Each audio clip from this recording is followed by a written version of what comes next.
25 ஆண்டு காலமாக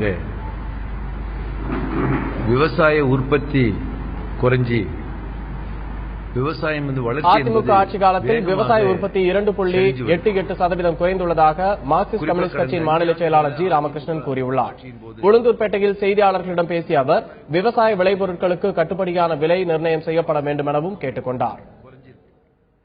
கடந்த 25 ஆண்டு காலமாக விவசாய உற்பத்தி குறைஞ்சி விவசாயம் வளர்ச்சி என்பது வேகமாக சரிஞ்சு வருது. குறிப்பாக கடந்த 5 ஆண்டுகள்ல அதிமுக ஆட்சியின் போது விவசாய உற்பத்தி என்பது 2.88% குறைஞ்சிருக்கு.